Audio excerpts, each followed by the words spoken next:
जैसे वो गुजरात का वो बंदर जो नाचता है नाथ के नाम पे, उसको इज्जत कहना नहीं आता है, उसको जिल्लत कहना नहीं आता, इज्जत जिल्लत करता है। और उसको सारा हिंदुस्तानी हीरो बनाया हुआ है। उसकी जबरदस्त बाइकाट करो सारे हिंदुस्तान में। अगर उसी को बुलाना है तो फिर दूसरे दिन तुम कव्वालों को बुलाओगे, हारमोनियम और तबला वाले को बुलाओगे। इस जो भी मिक्सचर मशीन वाला है, खबरदार कभी उस नाथ खां को मत बुलाओ।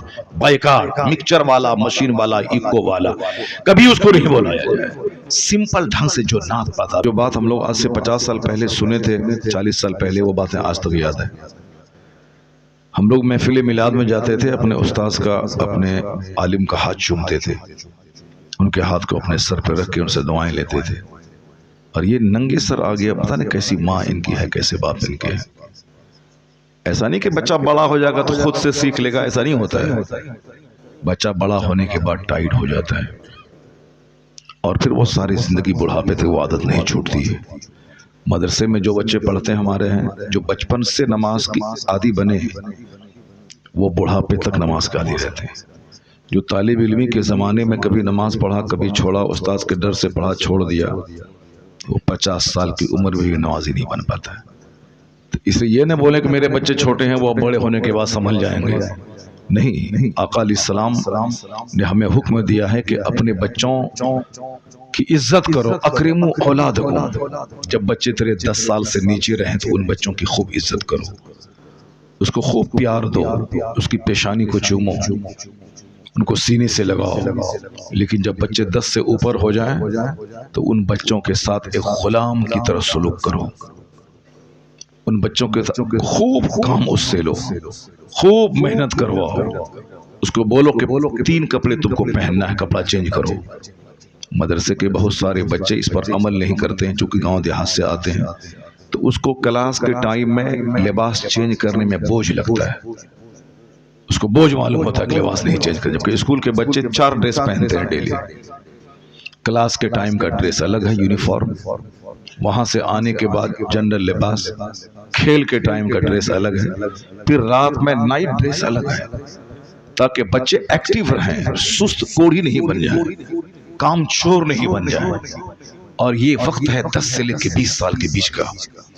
उस टाइम में बच्चों को खूब बाप काम ले उससे। ऐसा नहीं कि हम खुद कर लेंगे तुम मत करो, जैसे हमारी माँ बहन बेटियां अपनी बेटियों को काम करने नहीं देती है, नहीं हम कर दे देंगे तुम मत करो। वही बेटी ससुराल में जाने के बाद माँ का प्यार सास से ढूंढती है, और सास तो सास ही है। फिर वहां मार पीट तलाक की नौबत आती है। जो माँ अपनी बच्ची से खूब काम लेती है, झाड़ू लगाओ, खाना बनाओ, नाश्ता बनाओ, बिरयानी बनाओ, कीमा बनाओ, कोफ्ता बनाओ, दाल इस तरह बनाओ, रोटी ऐसे बनाओ, यानी जो तरह तरह के आइटम सिखाती है और हमेशा काम में लगा के रखती है, उसकी बेटी की शिकायत ससुराल से कभी नहीं आती है। उसकी बेटी बिजली के नाम से पुकारी जाती है, सास की निगाहों में अजीज बन जाती है, उनका शौहर उससे खुश रहता है। चूंकि औरतों के ताल्लुक से शौहर का एक मजाज होता है कि इनका हाथ हर वक्त काम में लगा रहे। सास भी चाहती है कि हर वक्त ये काम में लगी रहे। क्या मतलब? सुबह उठे सबसे पहले नमाज पढ़े, कुरान पाक की तिलावत करे, उसके बाद वो हाथ में झाड़ू ले। ऐसा नहीं कुरान पढ़ने से पहले वो पूरे घर बार को साफ कर दे, नहीं, सबसे पहले नमाज पढ़े। वो गलत बात है कि दिन निकलने से पहले ही झाड़ू बाड़ू कर दे। दिन निकलने से पहले सबसे पहला काम है नमाज पढ़े। नमाज सबसे बड़ा काम है, उससे बड़ा कोई काम नहीं। एक बंदा जब नमाज पढ़ता है तो समझ लें कि दुनिया का सबसे बड़ा काम वो कर रहा है, उससे बड़ा कोई काम नहीं। 50 खरब की बिल्डिंग बनाना, 50 खरब की जमीन खरीदना, 50 मॉल बनाना, मार्केटिंग कॉम्प्लेक्स बनाना, ये सब छोटा काम है। जो बंदा नमाज पढ़ता है समझ लें ये जिंदगी का सबसे बड़ा काम कर रहा है। सुभान अल्लाह बोलो ना, बोलो ना, बोलो। कोई अजूबा बात बोल दे तब सुभान अल्लाह कहोगे तुम।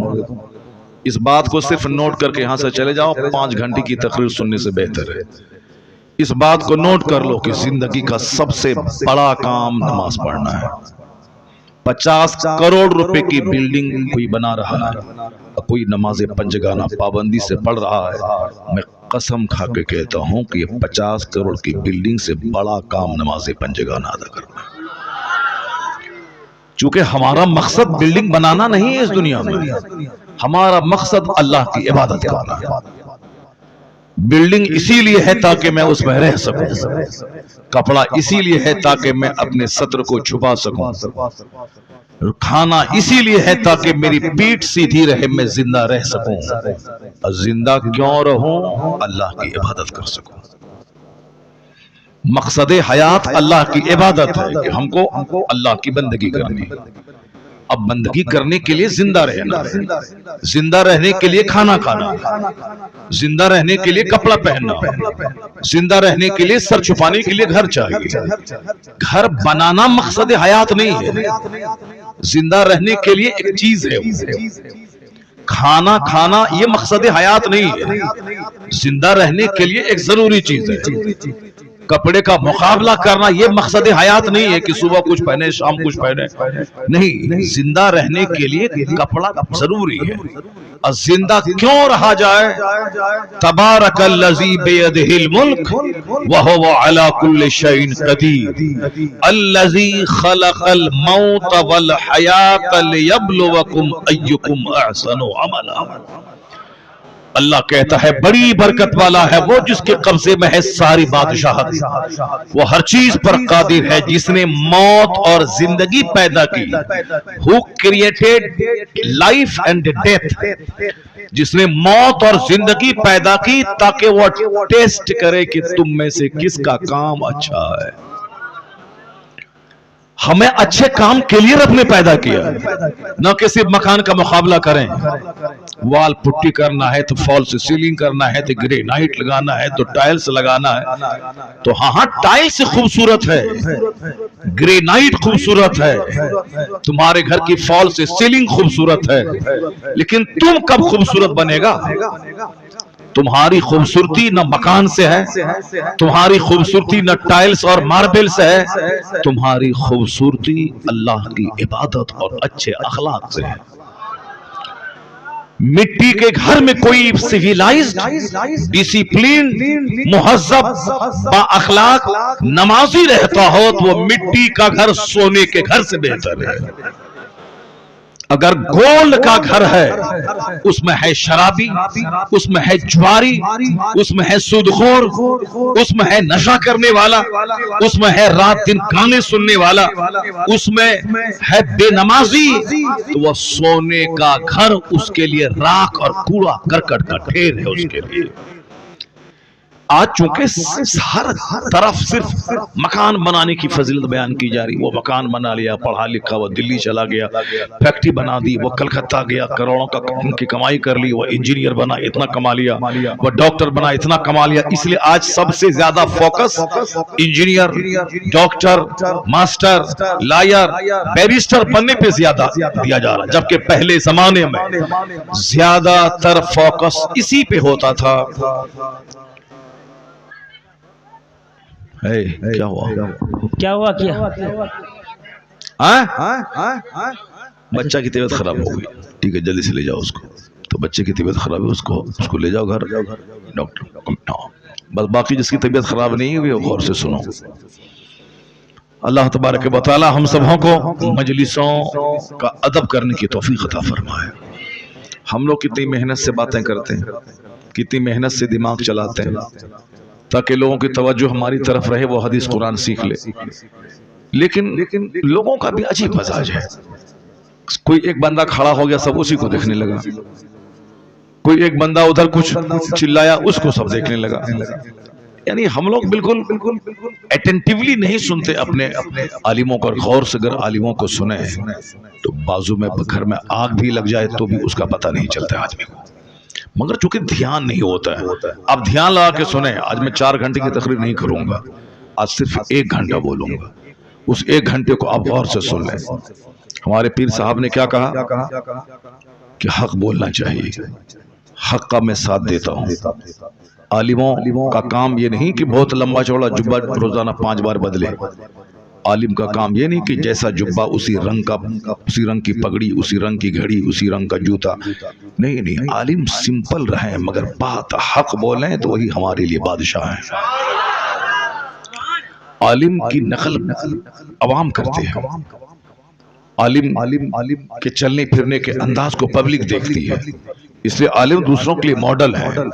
अब हमारे सामने कोई नाच रहा हो, गा रहा हो और हम मुस्कुरा रहे हो, तो हम आलिम से क़यामत के दिन कल सवाल होगा कि तुम्हारे सामने गुनाह होता रहा, तुमने क्यों नहीं टोका, तुमने क्यों नहीं रोका। तुम्हारा काम मकान बनाना, गाड़ी खरीदना नहीं है, तुम्हारा मकान है, तुम्हारा काम है मुस्तफा का पैगाम लोगों तक पहुंचा देना। आका फरमाते हैं, मन रआ मिनकुम मुनकरन फलयुगय्यिरहु बियदिही, if anyone among you sees an evil action, he should stop it with his hand। सबसे पहला काम, अगर तुम में से कोई देखे किसी गलत काम को कि गलत काम हो रहा है, तो सबसे पहली ड्यूटी है कि उसको हाथ से रोक दे, हाथ से रोके उसको, जबान से बाद में, दिल से बाद में, सबसे पहले हाथ से रोके, सबसे पहले हाथ से रोके। बादशाह पे लाजिम है कि वो तकरीर नहीं करे, बादशाह पे लाजिम है कि वो डंडे का इस्तेमाल करके गुनाह को रोक दे। कहीं शराब की भट्टी चल रही है, गांव के प्रधान, गांव के मुखिया, गांव के जमींदार जिसकी जमीन पे लोग चलते हैं, उस पे लाजिम है कि वो हाथ से उस गुनाह को रोक दे। वो बोले कि अगर तुमने शराब नहीं छोड़ा तो तुमको मैं अपने इस खेत पे चलने नहीं दूंगा, अगर तुमने बदकारी नहीं छोड़ी मैं तुमको इस गांव में घुसने नहीं दूंगा। ये लाजिम है जमींदारों पे, प्रधान पे, मुखिया पे, एमएलए पे, एमपी पे, जो गांव के सरकर्दा अफराद हैं, उसके लिए जरूरी है कि वो गुनाहों को हाथ से रोक दे। सबसे पहले फल युगय्यिरहु बियदिही, उसको बदल दे, उसको रोके, उसको हाथ से रोके। फ़इल्लम यस्तति, if he is unable to do so, if he is unable, अगर वो मजबूर है कि हाथ से नहीं रोक पाएगा, हाथ से रोकेंगे तो मेरे पास उतनी ताकत नहीं है कि सामने वाले से मुकाबला कर पाए, तो कहते हैं कि दूसरा दर्जा ये है गुनाहों को रोकने का, गुनाहों से समाज को बचाने का। पहला दर्जा तो है कि हाथ से रोके, ये काम बादशाहों का और जिम्मेदारों का है। और जो भी आदमी कोई भी आदमी, एनीबॉडी, अगर अपने पड़ोस को हाथ के जरिए रोक सकता है तो रोकते, अगर नहीं रोक सकता है तो दूसरा स्टेज है, दूसरा दर्जा है कि फलयुगय्यिरहु बिलिसानी, उसको अपनी जबान से रोके, जबान से कहे कि हराम है, जबान से बोले कि ये नाजायज है, जबान से बोले कि अच्छा नहीं कर रहे हो तुम। अगर कोई पड़ोस का आदमी नमाज नहीं पढ़ रहा है और आप पाबंदी से नमाज पढ़े, तो आप पर यह लाजिम है कि आप उनको कहें, क्योंकि क़यामत के दिन आपके खिलाफ मुकदमा दर्ज करेगा वो अल्लाह के सामने, कहेगा इलाही मेरा हक दबाया है। वो बंदा बोलेगा इलाही मैंने क्या हक दबाया इसका, मैंने ना जमीन इसकी लूटी है, ना मैंने इसका पैसा लिया है, ना मैंने इसके बाग का फल तोड़ा है, आखिर मैंने क्या हक लूटा इसका। वो शख्स कहेगा इलाही ये सच है कि इसने मेरा ना मकान लूटा है, ना जमीन लूटी है, ना पैसा लूटा है, अलबत्ता ये 5 वक्त नमाज मस्जिद पढ़ने जाता था, मगर ये देखता था कि मैं नमाज नहीं पढ़ रहा हूं, इसने मुझको कभी नमाज पढ़ने के लिए कहा नहीं। अल्लाह समद। तो अकेले नमाज पढ़ना कमाल नहीं है, अपने पड़ोसियों, अपने रिश्तेदारों, अपनी बीवी, अपने बच्चों, अपने माँ बाप को भी प्यार से कह करके नमाज पढ़वाना ये जरूरी है। और अगर कबूल कर ली गई आपके खिलाफ, अगर ये मुकदमा कबूल हो गया तो फिर आपकी नेकी उस पड़ोसी को दे दी जाएगी, उसका गुनाह आपको दे दिया जाएगा। तुम जानबूझकर तुमने इनको क्यों नहीं गुनाहों से रोका, तुमने क्यों नहीं टोका। तो सिर्फ अपना नमाज पढ़ना कमाल नहीं है, दूसरों को नमाज पढ़ाना भी जरूरी है। सिर्फ अपने शराब से बचना जरूरी नहीं है, दूसरों को भी शराब से बचाना जरूरी है। सिर्फ अपने खिलाफ शरा काम करने से बचना जरूरी नहीं, दूसरों को बचाना भी जरूरी है। अगर हाथ से तो हाथ से। इसलिए हुजूर कहते हैं मुरू औलादकुम बिस्सलात व हम अबनाओ सबी सगीर, अपने बच्चों को हुक्म दे नमाज का जब तेरा बच्चा 7 साल का हो जाए। ये सारे माँ बाप पे लाजिम है कि अपने बच्चे जिसकी उम्र 7 साल हो उसको नमाज का आदेश दे। कभी नमाज पढ़ेगा कभी छोड़ेगा। पूछिए मुफ्ती साहब से, 7 साल में नमाज फर्ज होती नहीं। 7 साल की उम्र में बच्चा तो ऐसे ही गैर मुकल्लफ है, शरीयत का कानून उस पर नाफिज नहीं होता है, वो नाबालिग है। लेकिन मुस्तफ़ा हकीम है, हिकमत वाले हैं, सरकार मोहल्लिम है।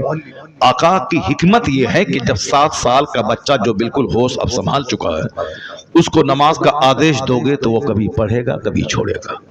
इशा पढ़ेगा फजर छोड़ेगा, फजर पढ़ेगा जोहर छोड़ेगा, कभी जोहर पढ़ेगा मगरिब छोड़ेगा।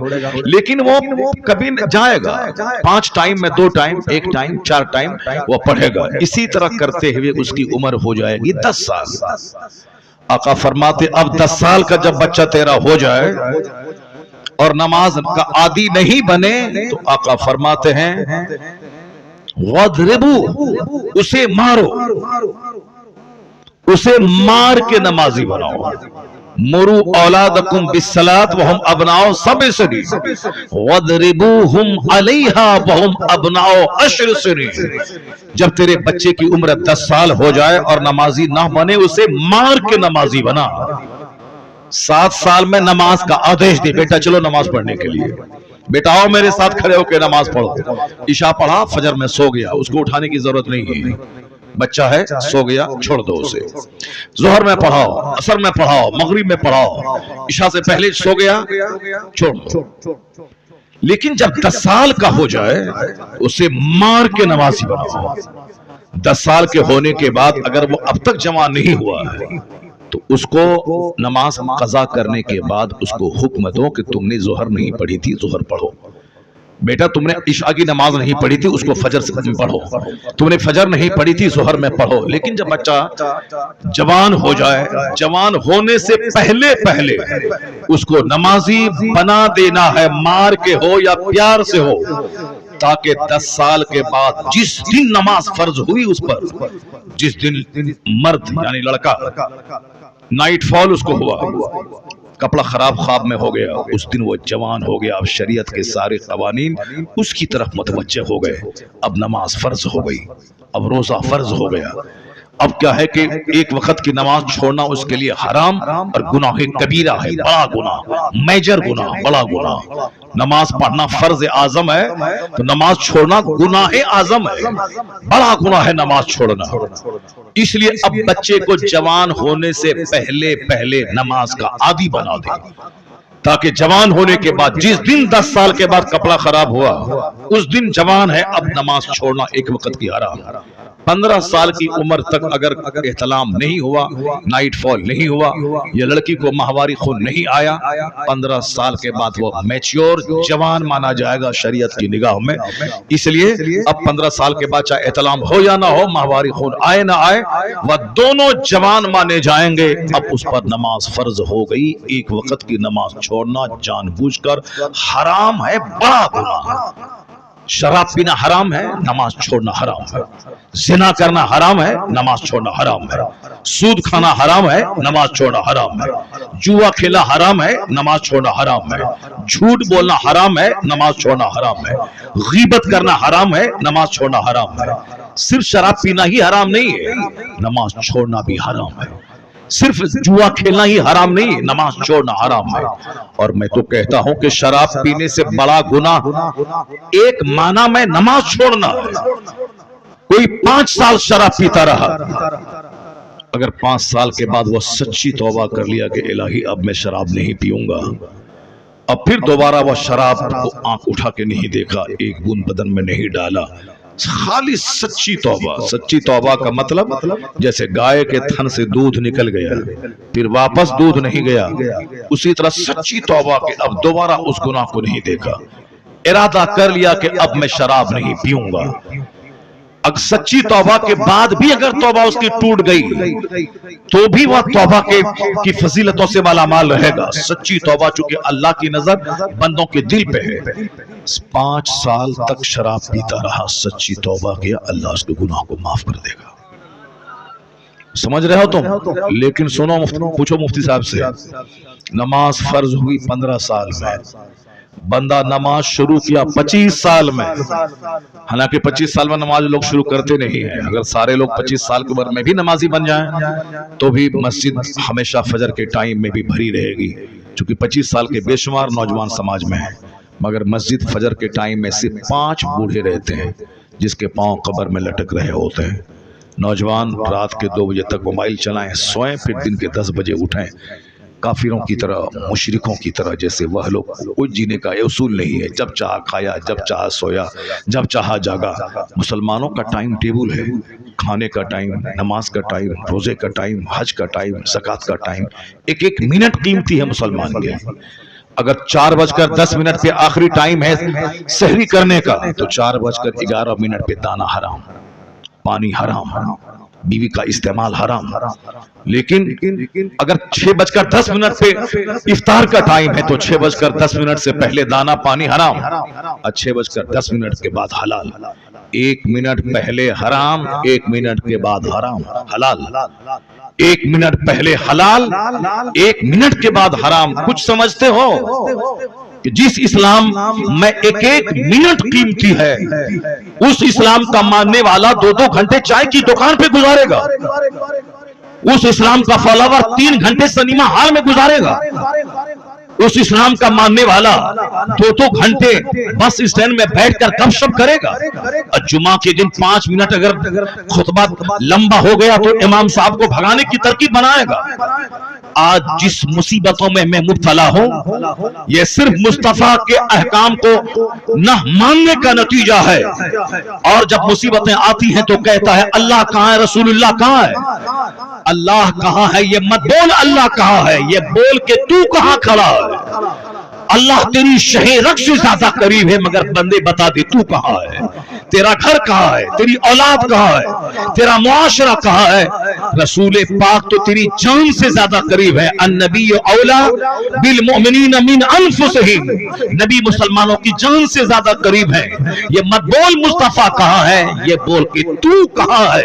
तेरा हेयर स्टाइल काफिरों जैसा, तेरा फटा हुआ जींस काफिरों जैसा, तेरे गले की सिकड़ी, तेरे पांव, हाथ का पाला, पांव का धागा काफिरों जैसा। और तू कहता है कि अल्लाह कहां है। रसूलुल्लाह का आवाज आती है हम तो माइल बकरम है, कोई साइल ही नहीं, राह दिखलाए किसे कोई रहरुए मंजिल ही नहीं। तू बता दे तू कहां है, तू मुस्तफा का गुलाम बन जा। आज भी इज्जत तेरे लिए, हुकूमत तेरे लिए, जन्नत तेरे लिए।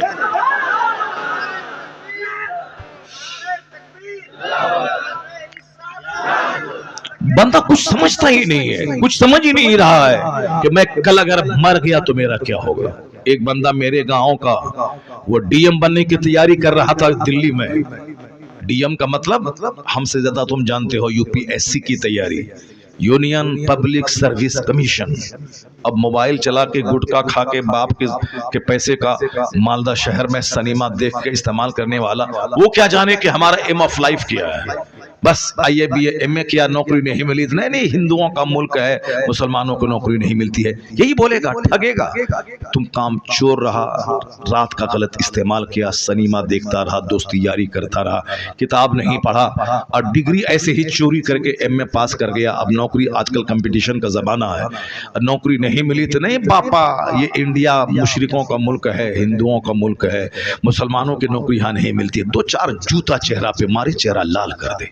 हिंदुओं का मुल्क है ये न हिंदुओं का मुल्क है, न सिखों का मुल्क है, ये मुल्क सारे हिंदुस्तानियों का है, ये मुल्क हमारा है। अगर हिंदुओं का मुल्क होता तो शाह फैसल नाम का लड़का कश्मीर का आईएएस में पूरे इंडिया में टॉप नहीं करता। अगर सिर्फ हिंदुओं का मुंह देख के नौकरी मिलती तो पिछले साल 35 मुसलमानों के लड़के डीएम नहीं बनते। मेरे पास हर साल का डाटा मौजूद है। मोदी जी के आने के इस 10 साल के पीरियड में कितने बच्चे आईएएस ऑफिसर बने, वो सब डाटा है। पिछले साल मुसलमानों की एक बेटी गोरखपुर की नौशीन नाम की, उन्होंने आईएएस में 9वां रैंक लाया। जबकि आईएएस कोई कंपीट कर ले 800वां रैंक भी लाए तो भी बहुत बड़ी बात है। 9वां रैंक लाना इतने लाख बच्चों में बहुत बड़ी बात है। अब हमारी बेटी दूसरों का मुंह देखेगी, लव लेटर लिखेगी, दूसरों से चक्कर चलाएगी, वो तो टीचर क्लास की बन जाएगी। अब जो सारा टाइम किताब पे लगाएगी, फोकस करेगी, मेहनत करेगी, न अपने रिश्तेदारों की शादी में जाएगी।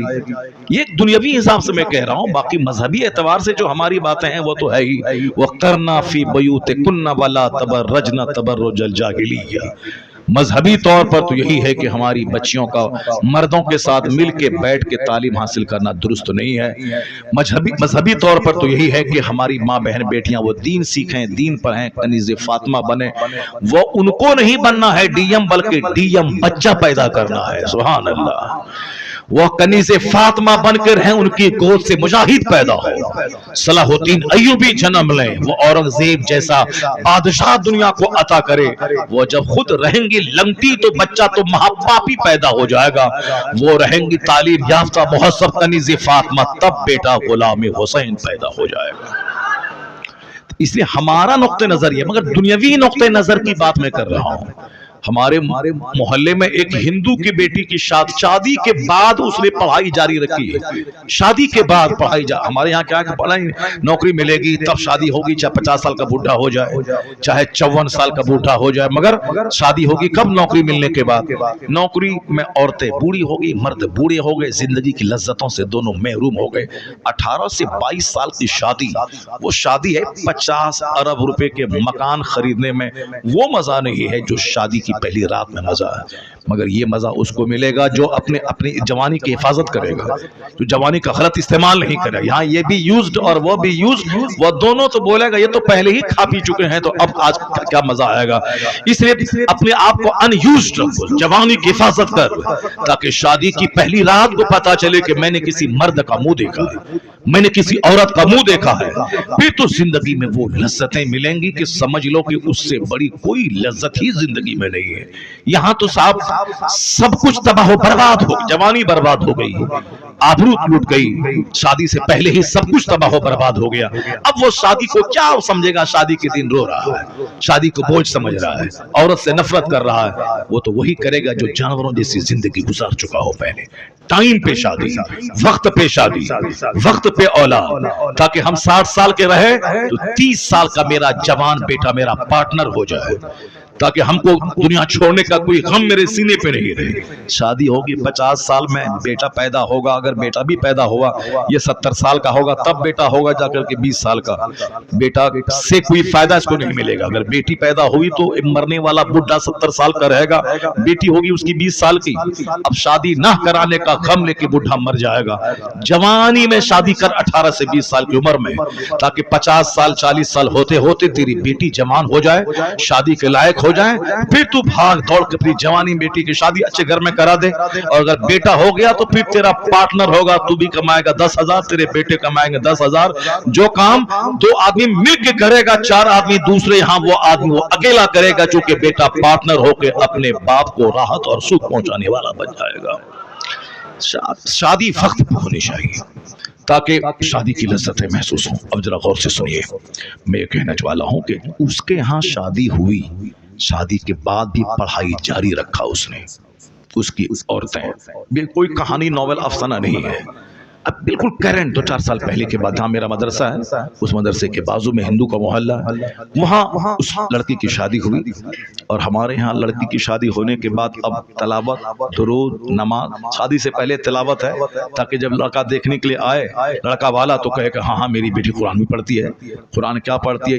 100 में 99 औरत कुरान सही पढ़ती ही नहीं है। 100 में 99 औरत। किस कदर जहालत है, किस कदर इलिटरेसी है हमारी मोहम्मद सोसाइटी में।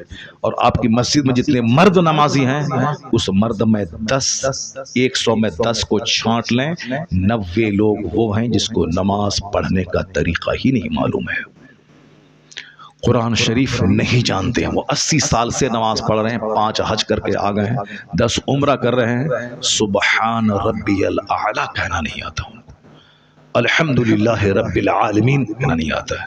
अभी नात पढ़ी इन्होंने, कितनी अच्छी नात पढ़ी इन्होंने, माशाअल्लाह सुभान अल्लाह।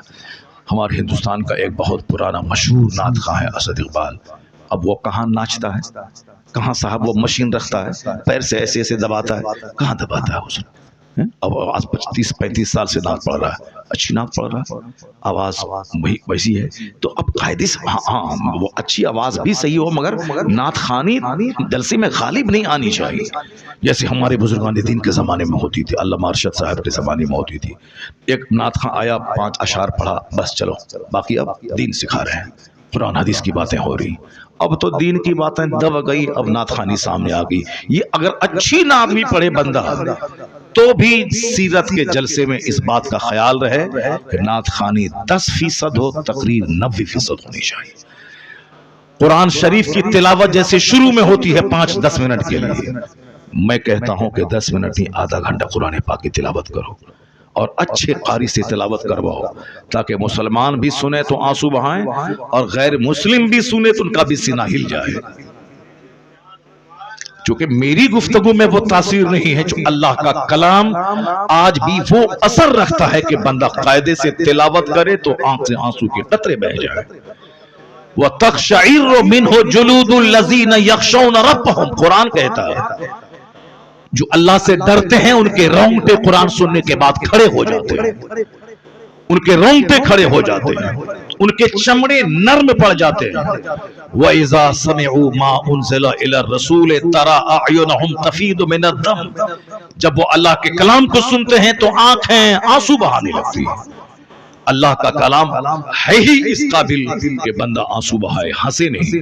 कुरान हुज़्न के साथ नाजिल हुआ है, इसलिए आका फरमाते हैं जब कुरान पढ़ो तो आंसू बहाओ, रोने जैसी सूरत बनाओ। खुद आका अलैहिस्सलाम अब्दुल्लाह इब्ने मसूद जो सहाबी रसूल हैं, उनसे कहा कि तुम कुरान पढ़ो मैं सुनूंगा।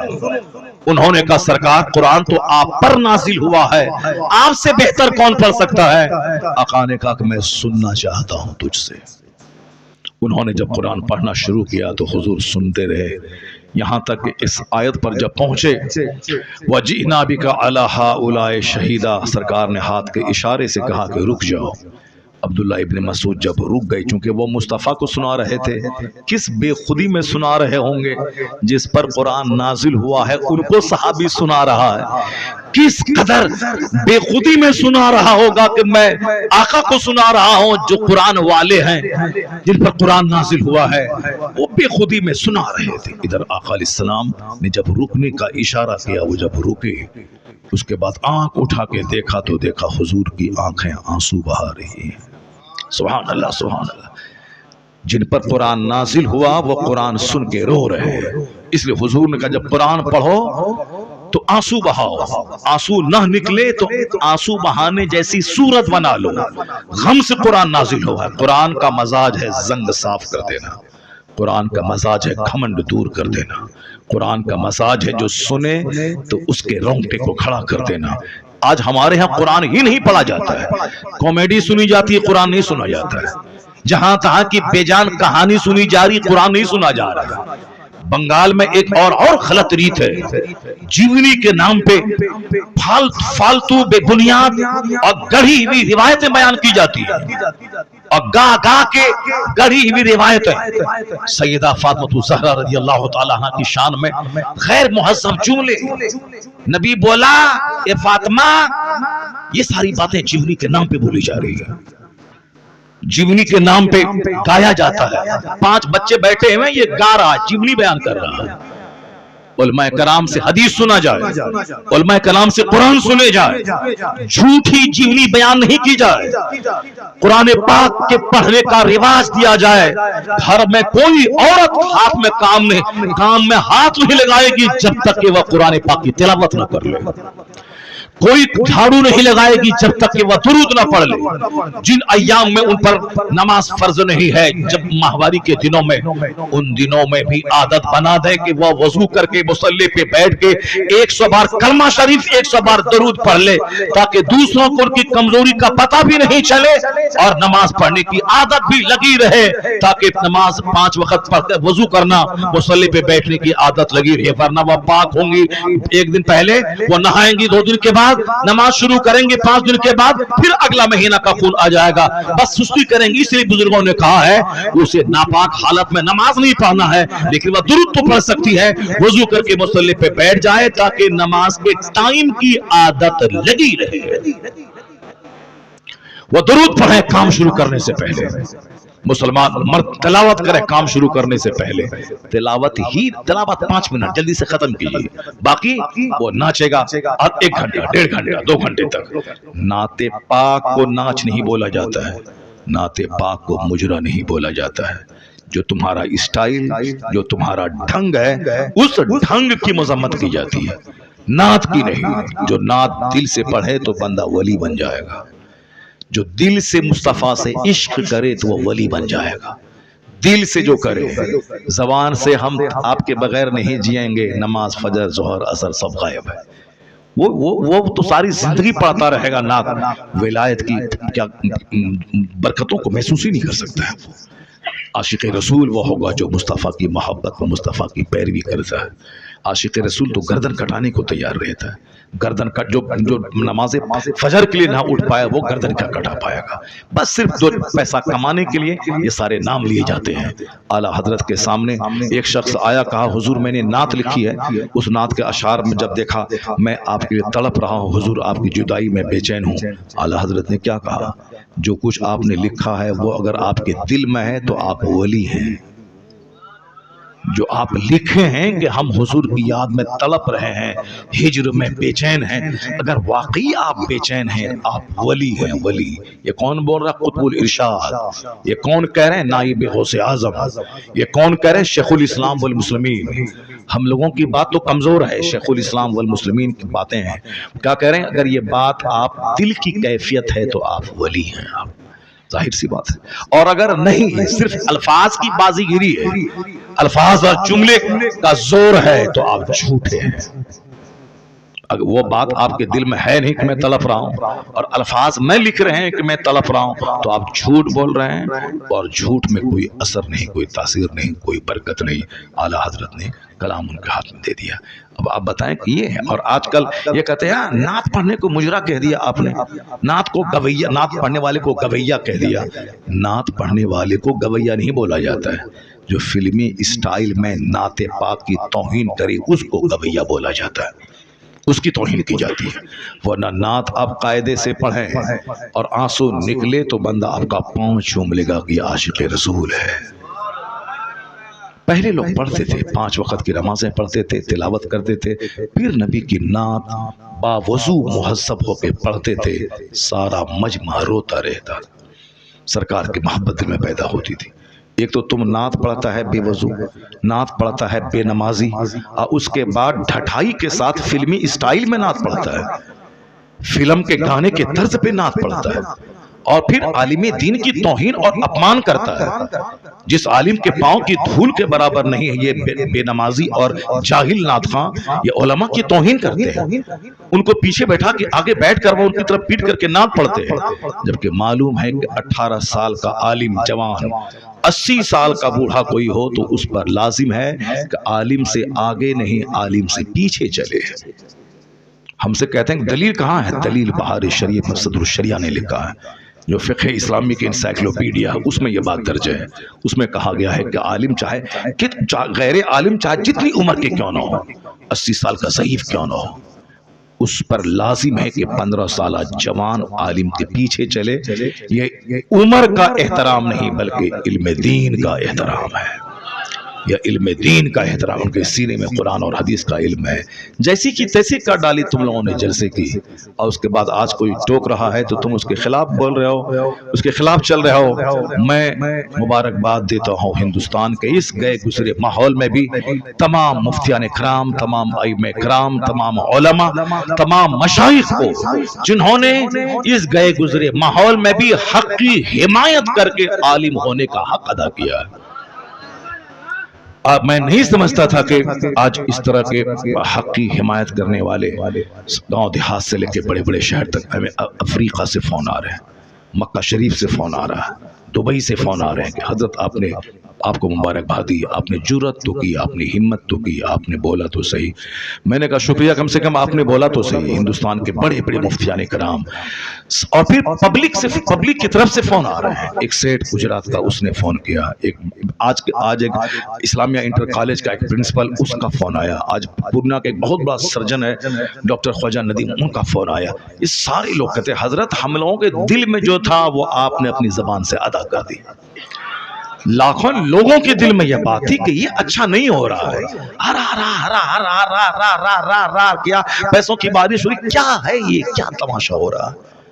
इसलिए आज अगर मेरे बोल देने से अगर सारे नात खां अदब से नात पढ़ने लगे तो समझ लें कि अल्लाह का करोड़ों शुक्र और एहसान है कि कम से कम कोई एक बंदा गाली गलोच सुनने के बाद हक तो बोला जिसका असर झलकने लगा है।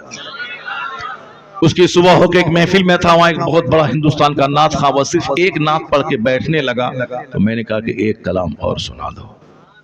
कल रात दिल्ली में था, वहां भी वो ऐसा नात खां था जो नात खां बहुत मशहूर है जुमाने में, वो भी अदब के साथ बैठ के नात पढ़ रहा था। अभी फोन आ रहा है दिल्ली से कि हजरत असर झलक रहा है। फिर कल एक फोन आया कि जैसे हुजूर असर झलक रहा है। कम से कम कुछ तो हुआ, फायदा तो हुआ। जिस दिन हमारा जलसा बाजारी नात खानों से खाली हो जाए, आलिम दीन की बात सुनने के लिए लोग बाहर से चल के पिंडाल भर देंगे, क्योंकि कुरान से बेहतर कौन सी बात है, हदीस से बेहतर कौन सा कलाम है। ये तो लोगों ने माहौल खराब किया। अल्लाह तबारक व तआला उन सभाओं को भी जो लोग बाजारी लबो लहजे में नाते पाक को बदनाम करते हैं, वह लोग भी कायदे से मुहज़्ज़ब होकर नात पढ़ने लगे। अल्लाह उन्हें अच्छे ढंग से नात पढ़ने की तौफीक अता फरमाए। चाहे 1000 अच्छी नात हो, मगर नात सिर्फ 5 से लेकर 10 मिनट बस। उसके बाद तकरीर, फिर एक नात, फिर तकरीर, फिर एक नात, जैसे पहले होता था बुजुर्गान दीन के ज़माने में होता था। ये तो अब चला है कि नहीं, हम एक ही बार पढ़ेंगे, चाहे 1 घंटा पढ़वा लो, चाहे 2 घंटा पढ़वा लो, एक ही बार पढ़ेंगे। तो उनको आप कहिए कि हम एक ही बार नजराना देंगे, एक बार नजराना देंगे। 5000 रुपये जो दे दिए तो बस, उसके बाद 30,000 रुपये फिर नहीं देंगे। वरना तुम हमारी महफिल में नात पढ़ने आ रहे हो तो मैं जैसे कहूंगा वैसे तुमको नात पढ़ना होगा। पैसा मैंने दिया है तुमको, अब पैसा दिया है तो अब जैसे मैं कहूंगा वैसे करना होगा। एक नात पढ़ो, बैठ के तकरीर सुनो, फिर एक तकरीर के बाद बैठो नात सुनो, फिर उसके बाद नात पढ़ो, फिर तकरीर सुनो, फिर बैठो, फिर नात पढ़ो, सलातो सलाम पढ़ेगा, दुआ में शरीक होगा, फिर उसके बाद यहाँ से जाएगा। उसके बाद जो तुम्हारी उजरत है, जो मजदूरी है, वह तुमको दी जाएगी और जाओ।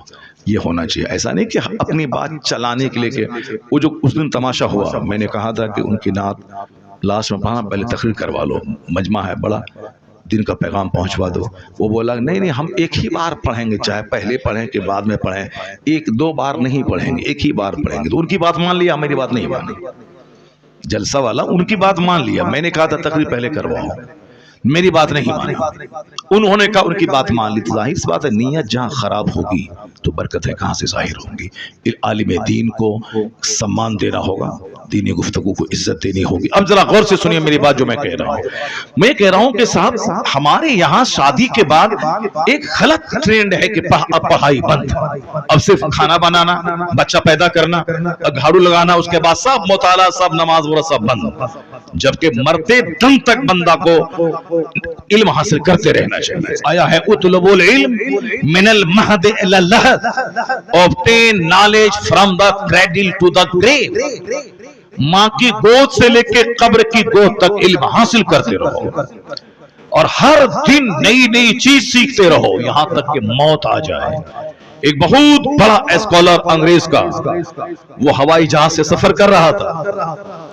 जब जहाज डूबने लगा तो हिंदुस्तान का एक स्कॉलर उनके बारे में पढ़ चुका था कि बहुत बड़ा पढ़ा लिखा आदमी है वो भी इसी जहाज से सफर कर रहा है। तो उस जहाज में जब हर तरफ हंगामा बपा था, आहो फुगा गिरियो सारी, चूंकि जहाज डूबने वाला, सब लोग मर जाएंगे।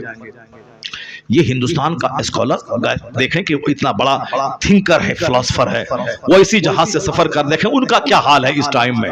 सारे लोग तो रो रहे हैं, पीट रहे हैं कि मैं मर जाऊंगा।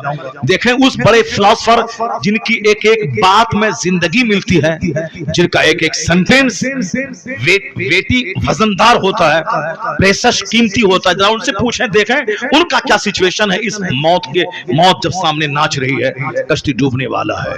वो जब गया उसकी कमरे में, हवाई जहाज, ये पानी वाले जहाज में, देखा कि वो किताब की स्टडी में लगा हुआ है। क्या बात है, किताब पढ़ रहा है। कहा सर, तूफान की सद में है जहाज, सारे मुसाफिर रो रहे हैं, सामने मौत नजर आ रही है, और आप इस खौफ की घड़ी में किताब का मुताला कर रहे हैं। क्या कहा उस बंदे ने, वो यूरोप का रहने वाला, हम लोग तो सिर्फ घचड़ घचड़ बात करने वाले हैं, टाइम बर्बाद करने वाले हैं, सिर्फ दूसरों की गीबत शिकायत करने वाले हैं, अपनी बुराई दूर करके अच्छाई पैदा करने का ट्रेंड तो हमारे अंदर है नहीं। जो अच्छा काम कर रहा है उसकी टांग खिंचाई हमारे अंदर है। वो यूरोप का दानिश्वर क्या कह रहा है, इसीलिए तो मैं किताब पढ़ रहा हूं। अब जहाज डूबने वाला है, हम लोग मरने वाले हैं, कम से कम मरने से पहले पहले इल्म तो हासिल कर रहे हैं। अल्लाह समझ, कम से कम मरने से पहले पहले एक चैप्टर तो पढ़ ले, मरने से पहले पहले एक इल्म तो हासिल कर लें, इसीलिए तो पढ़ रहा हूं। हालांकि जहाज डूबा नहीं, बिल्कुल उलट पुलट करके तूफान की जद में आ करके बस किनारा मिल गया और जहाज बच गया। अगर नहीं बचता, मर जाता, तो ये बात हमको कैसे मालूम होती?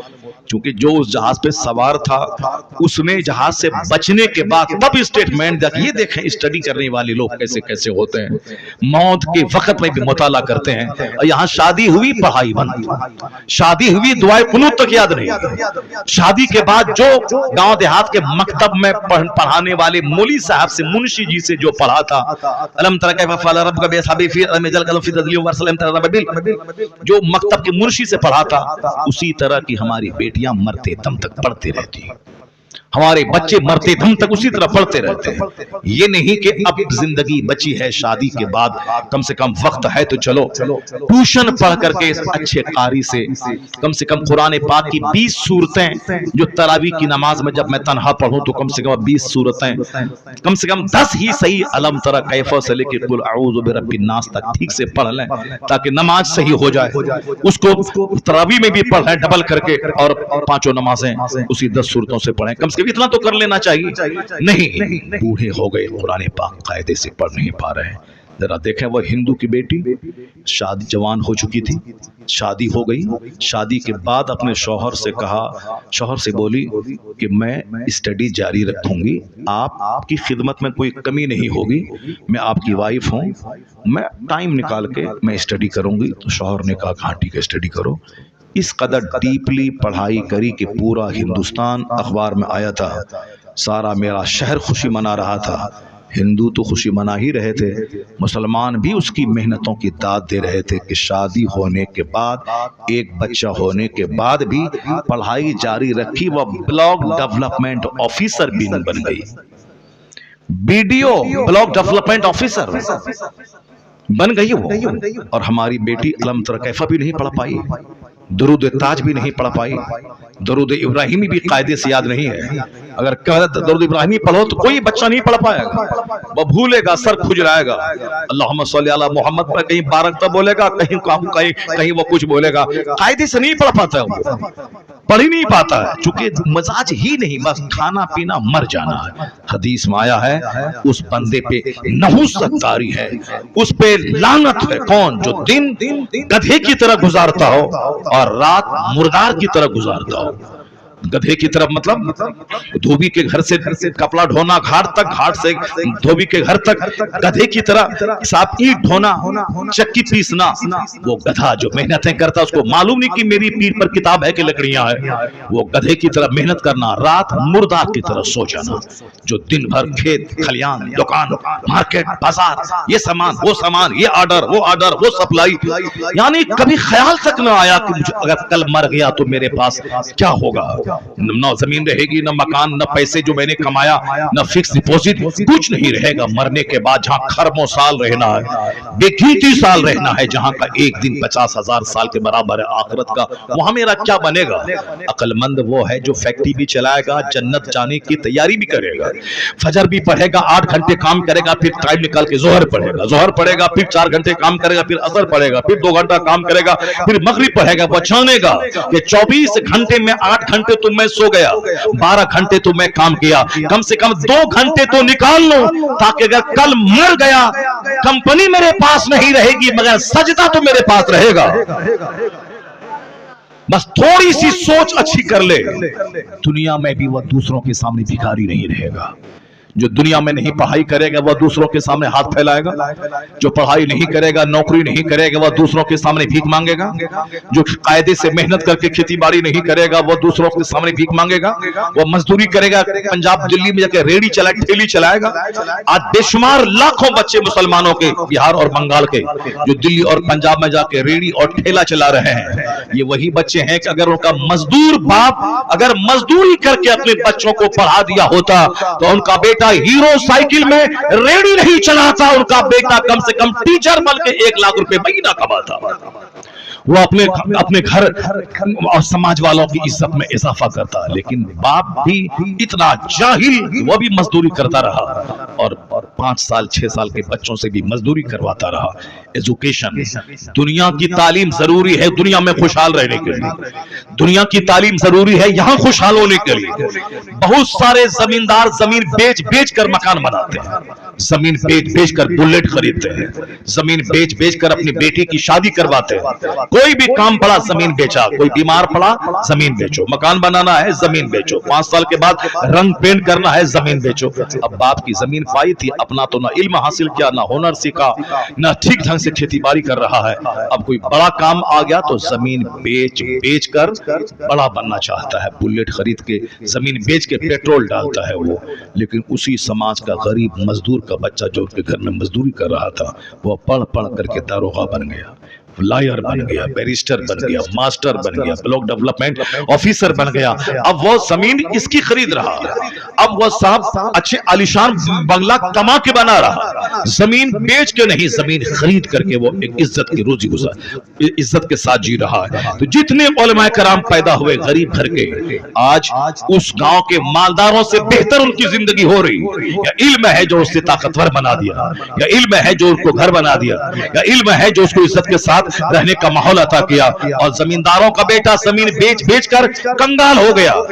बाप के पास 100 बीघा जमीन, उनके 5 बेटे, अब 20 बीघा में जमीन, 20 बीघा, अब उनके 4 बेटे, 5 बीघा, उनके 2 बेटे, 5 बेटे, 1 बीघा। अब उसके बाद बेटे कंगाल हो गए। अब जो सिर्फ जमीन पे आधारित और आश्रित रहेगा कि बेच बेच के खाएंगे, तो 100 बीघा जमीन तो पड़ पोता तक आते आते 1 कट्ठा भी नहीं रहेगा, 1 कट्ठा जमीन नहीं मिलेगी। तब क्या करेगा?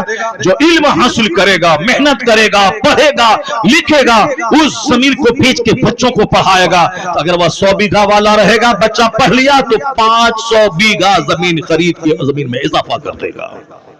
ये काम गैर मुस्लिमों के यहाँ होता है। एक साहब शादीशुदा खातून ब्लॉक डेवलपमेंट ऑफिसर बन गई और हमारी बेटियां हैं बस बीमारी का टुकड़ा बनी हुई है, गैस्ट्रिक का मर्ज है, पैर में दर्द है, घुटने में दर्द है, आंख में दर्द है। यानी जो काम नहीं करेगी वह बीमार तो पड़ेगी, जो 5 वक्त की नमाज नहीं पढ़ेगी वह बीमार तो पड़ेगी, जिसको सुबह सवेरे खाना था फजर के बाद वो खाएगी, 12 बजे नाश्ता करेगी, बीमार तो पड़ेगी, गैस्ट्रिक का मर्ज तो होगा। अब साहब उसकी आंख की बीनाई कमजोर तो होगी जो वक्त पे खाना नहीं खाएगी। हर आदमी को अपने लिए सोचना होगा कि मैं क्या खाऊं, किस खाने में कितनी ताकत है, कौन सी ग़िज़ाएं ताकतवर ग़िज़ाएं हैं, इस्तेमाल करना होगा, टाइम का इस्तेमाल करना होगा। जो टाइम का इस्तेमाल नहीं करेंगे सही बीमार तो पड़ेंगे। अब डॉक्टर मुरली मनोहर जोशी जो भाजपा का कैडर लीडर है, उसने कभी कहा था, कानपुर के योगा के शिविर में कहा था, स्वस्थ रहने के लिए योगा करें और योगा का जितना तरीका हिंदुस्तान में है, उन्होंने कहा था रामदेव का जिसका भी तरीका हो वो सारे तरीके एक तरफ। उन्होंने कौन कहा था? कौन? हिंदू। गैर मुस्लिम, आरएसएस का कैडर लीडर, भाजपा पार्टी का 3 पिलर, उस 3 पिलर में से एक आडवाणी, एक अटल बिहारी वाजपेयी, एक डॉक्टर मुरली मनोहर जोशी, ये 3 पिलर हैं भाजपा पार्टी की, बीजेपी के। वो मुरली मनोहर जोशी भाजपा का कैडर लीडर, वो बोला था कि योगा करना वक्त की जरूरत है, प्रधानमंत्री से लेकर चपरासी तक सारे लोग योगा करें ताकि हिंदुस्तान तंदुरुस्त लोगों का मुल्क हो जाए, वरना हिंदुस्तान बीमारों का मुल्क कहलाएगा। तंदुरुस्त रहें, योगा करें। और आगे क्या कहा, योगा का तरीका अलग अलग है, रामदेव का अलग, दूसरों का अलग। हाथ उठाओ, हाथ नीचे करो और सांस लो, सांस तेज तेज छोड़ो, पसीना बहाओ, खुली फजा में जाओ, नाक पर ध्यान केंद्रित करो। कहा सारे तरीके अपनी जगह, मगर वह भाजपा का कैडर लीडर क्या बोला, ये मैंने दूसरे ही दिन अखबार में ये रिपोर्ट मैंने पढ़ी, ऐसा नहीं कि व्हाट्सएप यूट्यूब में किसी से सुन लिया तो मैं बोल रहा हूं। एक दिन पहले शिविर लगा था योगा का, और उस दिन उनके भाषण को अखबार में उसको कोट किया गया। मैंने दूसरे ही दिन कानपुर रेलवे स्टेशन पे मैंने उस अखबार को पढ़ा, पहले पेज पे वह रिपोर्ट मौजूद थी। रिपोर्ट क्या थी, मनोहर जोशी ने कहा योगा के जितने तरीके हैं वो सब एक तरफ, कहते हैं मेरी निगाह में इस्लाम के पैगंबर ने जो 5 वक्त नमाज का तरीका सिखाया, वस्सलामु अलैका या रसूल अल्लाह, एक बार जोर से बोलें, अस्सलातु वस्सलामु अलैका या रसूल अल्लाह व अला आलिका व अस्हाबिका या नूर अल्लाह। गौर से सुने जो बात मैं आपसे कह रहा हूं। भाजपा का कैडर लीडर क्या बोला, योगा के जितने तरीके हैं एक तरफ, मगर जब मैं नमाज को देखता हूं तो मुझे कहना पड़ता है कि नमाज से बढ़कर कोई योगा नहीं है। और स्टेटमेंट उसका था कि इस्लाम के पैगंबर से बढ़कर कोई तबीब नहीं है, कोई डॉक्टर नहीं है, सबसे महान डॉक्टर पैगंबर आजम कहते हैं नमाज। बंदा खड़ा रहता है, फिर झुकता है, फिर खड़ा होता है, फिर सजदे के लिए जाता है, बैठ जाता है, फिर जाता है, फिर बंदा खड़ा होता है। खड़ा जब होता है तो ध्यान सजदे की जगह पे केंद्रित करता है, जब झुकता है रुकू में तो ध्यान आंखें पांव पर केंद्रित रहती है, जब बैठता है तो गोद में ध्यान केंद्रित रहता है। कहते हैं सजदे में आंख नाक पर ध्यान केंद्रित लोग करते हैं, वो कहते हैं सलाम के टाइम में कांधे पर। ये कंसंट्रेशन, ये ध्यान केंद्रित करना, सारी दुनिया से कट जाना, अपने मालिक की तरफ ध्यान लगाना, वो कहते हैं कि जो नमाज का स्टाइल है, खड़ा होने के बाद सीधे कोई चले जाए सजदे में तो कोई फिजिकल डिस्टरबेंस हो सकता है, जिस्मानी खराबी कोई हो सकती है, लेकिन सीधे खड़े होने के बाद सजदे में नहीं जाना। स्टैंडिंग के बाद आधा सजदा रुकू में जाना है, फिर खड़ा होना है, तब उसके बाद सजदे में जाना है। वो कहते हैं ये स्टाइल ऑफ प्रेयर, ये नमाज का जो ढंग है इतना साइंटिफिक, इतना लाजवाब है, सेहतमंद रहने के एतबार से। वो कहते हैं ना नमाज का जवाब है, ना नमाज देने वाले मोहम्मद अरबी का जवाब है। ये छोटा मोटा पढ़ा लिखा बंदर क्या जाने, ये रामगिरी जैसा आदमी जो महाराष्ट्र का जो हमारे पैगंबर के खिलाफ बोला, ये जाहिल क्या जाने। ये जाहिल डॉक्टर मुरली मनोहर जोशी के पांव की धूल के बराबर नहीं है। मगर इन्होंने क्या जबरदस्त इन्होंने स्टेटमेंट दिया है। ये डासना का मंदिर का वो पीला कपड़ा पहन के, 2-4 माला पहन के, अपनी डकैती और अपनी बुराई पे पर्दा डालने के लिए महंत और पंडित बनने का ढोंग रचाने वाला अति नरसिंहारन, ये क्या जाने मुस्तफा कौन है। बदतमीज ने जो गुस्ताखी की है, दिल तो चाहता है कि उसकी जबान नोच लूं। हमारे पैगंबर के खिलाफ इतना गलत स्टेटमेंट, गलत टिप्पणी उसने किया है। वो आदमी भी डॉक्टर मनोहर जोशी के पांव की धूल के बराबर नहीं है। डॉक्टर मनोहर जोशी भले ही उस पार्टी से हम इत्तेफाक नहीं रखते हैं, वो भाजपा का लीडर था, अलग बात है, लेकिन वो इतना पढ़ा लिखा आदमी था। वो doctor, PhD degree holder, Hindustan के एजुकेशन मिनिस्टर साहब, वो इतना बड़ा पढ़ा लिखा आदमी, उसने इसी पीरियड में उन्होंने क्या कहा कि नमाज इतना जबरदस्त योगा है, और जो नमाज दिया है इस्लाम के पैगंबर ने, उससे महान तो कोई हो नहीं सकता है। इसलिए ए मुसलमान, सड़क चलते रास्ता गली कूचे का कोई कुत्ता अगर भौंके, तुम्हारे पैगंबर के खिलाफ बोले, तो तुम्हें सबका जवाब देने की जरूरत नहीं है, बस अनसुनी कर दे। एक पागल था जो बक रहा था, कोई बहुत बड़ा पढ़ा लिखा अदीब, डॉक्टर, साइंटिस्ट, अगर वो खिलाफ बोल रहा है तो हमारा साइंटिस्ट, हमारा अदीब, हमारा राइटर, हमारा मुसन्निफ उसका जवाब देने के लिए काफी है। हर चलते फिरते आदमी का जवाब देने के लिए प्रोटेस्ट करना जरूरी नहीं है। ये तो घंटी बजा के 2-4 पैसा कमाने वाला, इसकी कोई औकात नहीं मेरे पैगंबर के खिलाफ बोले। बस समझ ले कोई गली कूचे का कोई मजनू है जो इस तरह का बयान दे रहा है। अलबत्ता याद रही बात, हम इसकी बात देखें कि हिंदुस्तान नहीं बल्कि यूरोप के, अमेरिका के पढ़े लिखे लोगों की बात में सुनो। तुमने सुना होगा डॉक्टर माइकल हार्ट, जो अमेरिका का सबसे पढ़ा लिखा आदमी, 1978 की बात है। आज से 40 साल पहले उस बंदे ने एक किताब लिखी थी, उसका नाम है द 100। वो किताब आज तक छप रही है, हिंदुस्तान के तमाम बुक स्टॉल पे मौजूद है। उस किताब में उन्होंने ठाना था कि मैं दुनिया की सबसे बड़ी महानतम 100 आदमी, 100 एमिनेंट पर्सनालिटीज पर मैं स्टडी करूंगा उनकी जिंदगी का, फिर उनका मैं सिलेक्शन करूंगा जो इस धरती का ये 100 क्रीम लोग जिन्होंने दुनिया को अपने से खुश दिया, समाज में परिवर्तन लाया, दुनिया के बड़े लोगों की सूची में, कामयाब तरीन लोगों की फहरिस्त में उनका नाम है। वह 100 लोग कौन है, मैं उनको छांटूंगा और 100 में रैंकिंग करूंगा कि अव्वल पे कौन, 2 में कौन, 100 में कौन। मैं उसकी क्वालिटी की बुनियाद पर रैंकिंग करूंगा। मोहब्बत का दखल ना होगा, अकीदत का दखल ना होगा, मजहब का दखल ना होगा। वरना डॉक्टर माइकल हार्ट क्रिश्चियन था, मैं किसी भी तरह मजहब को दखल ना होने दूंगा।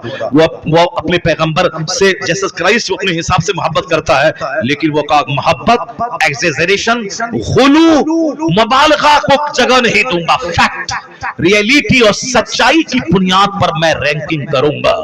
उन्होंने जब 100 आदमी का नाम छांटा, दुनिया की इतिहास को आंख की पुतलियों में समेट लिया, संसार की हिस्ट्री को आंख की पुतलियों में समेट लिया। अपने हम तो मालदा की हिस्ट्री नहीं जान सकते, बंगाल की हिस्ट्री तो बहुत दूर की बात, बंगाल की हिस्ट्री नहीं समझ सकते। हिंदुस्तान की इतिहास तो बहुत बड़ी बात, हिंदुस्तान की हिस्ट्री तो बहुत दूर की बात, बहुत बड़ी बात है। वर्ल्ड हिस्ट्री को हम कैसे समझ सके। लेकिन जो किताब का रसिया है, जो मुताले का शौकीन है, जो आदमी किसी काम को ठान लेता है तो वह करता है। डॉक्टर माइकल हार्ट पढ़ा लिखा आदमी ठान लिया, पूरे वर्ल्ड हिस्ट्री को खंगाल दिया उसने। दुनिया के सबसे बड़े बड़े लोगों की सूची तैयार की, जिस सूची में नाम था गौतम बुद्ध का, महावीर का, गांधी का, चर्चिल का, वो जॉर्ज डॉक्टर वाशिंगटन का, इब्राहिम लिंकन का, माओ जेतुंग का, मसोलिनी का, हिटलर का। वो मुसलमान नहीं था, क्रिश्चियन था। अपने हिसाब से दुनिया के महान लोगों की सूची तैयार की, जिसने सबसे ज्यादा दुनिया पे इन्फ्लुएंस, असर डाला हो, जिसके फॉलोवर की तादाद सबसे ज्यादा हो, जिनके रेगुलेशंस और जिनके मैसेज में इतना कम हो कि सदियां गुजर जाने के बाद भी उनके फॉलोवर की तादाद न घटी हो, जिसने दुनिया का रुख बदल दिया हो, लोगों की सोच बदल दिया हो, सबसे ज्यादा जिसने लोगों के हृदय, लोगों के ब्रेन, लोगों के माइंड, लोगों के हार्ट को प्रभावित किया हो, इतनी वो जबरदस्त पर्सनालिटी कौन है? वो उस काम को ठाना तो करके दिखलाया। 100 आदमी को छांटा, सारे लोग कह रहे थे कि यह तो क्रिश्चियन है, मुमकिन है कि जनाब ईसा का नाम अव्वल नंबर पे देगा। कोई कहता था कि ये साहब न्यूटन है, या साइंटिस्ट है, न्यूटन का नाम अव्वल नंबर पे देगा। कोई कहता था ये अमेरिका का रहने वाला है, इब्राहिम लिंकन का नाम पहले नंबर पे देगा। चूंकि डॉक्टर माइकल हार्ट खुद साइंटिस्ट था, खुद बहुत बड़ा एडवोकेट था, बहुत बड़ा पढ़ा लिखा आदमी था, लोग अपने अपने हिसाब से राय का इजहार कर रहे थे कि ऐसा होगा वैसा होगा।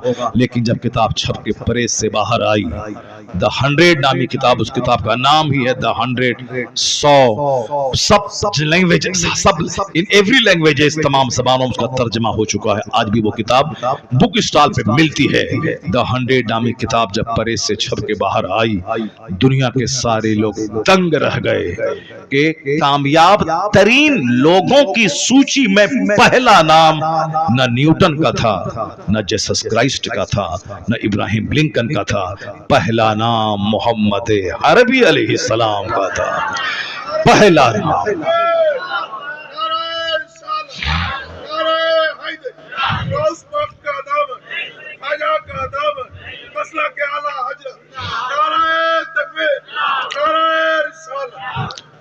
किताब को हिंदुस्तान की तमाम बड़े बुक स्टॉल पे किताब मौजूद है।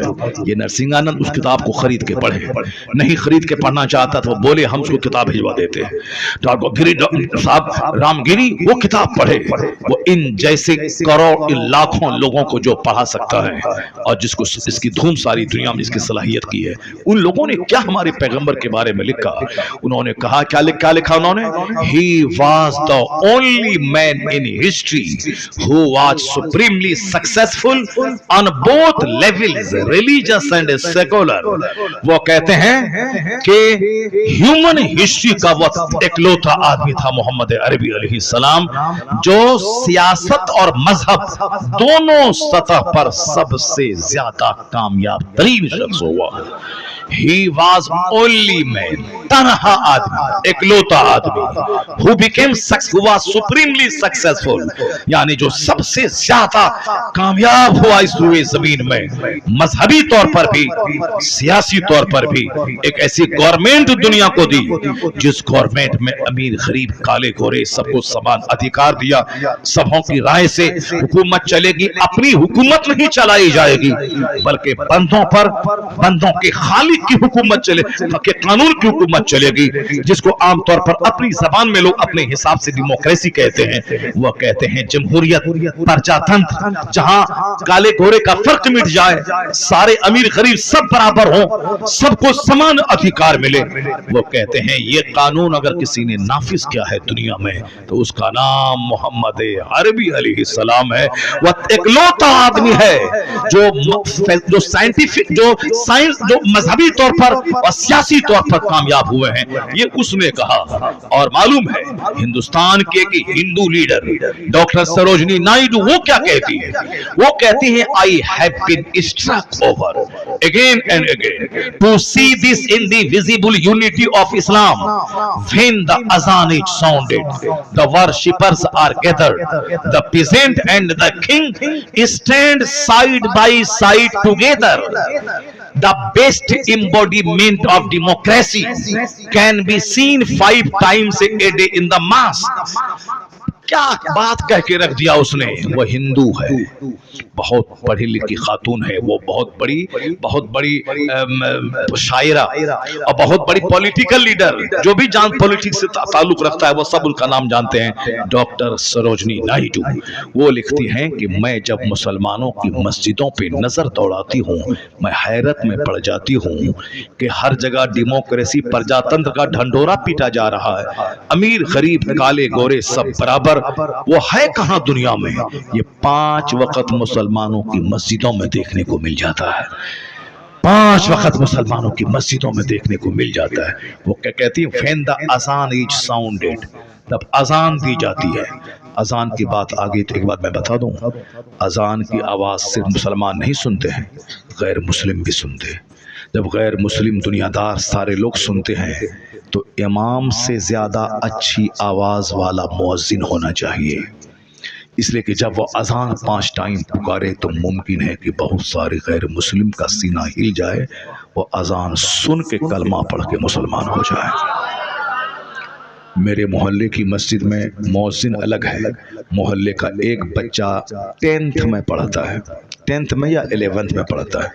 वो बच्चा कभी कभी अजान देता है, वो 11वीं में पढ़ता है, मैट्रिक पास कर चुका है या मैट्रिक का एग्जाम देने वाला है। अजान जब देता है तो हिंदुओं का घर आसपास में है गैर मुस्लिमों का, उनके घराने की औरतें भी काम काज छोड़ के अजान सुनने लगती हैं और वो दूसरों से कहती हैं, क्या कहती हैं, वो कहती हैं कि वो बच्चा बड़ा अच्छा अजान देता है। और एक मुसलमान औरत थी, वो जब अजान बच्चा देता था तो वह रोने लगती थी।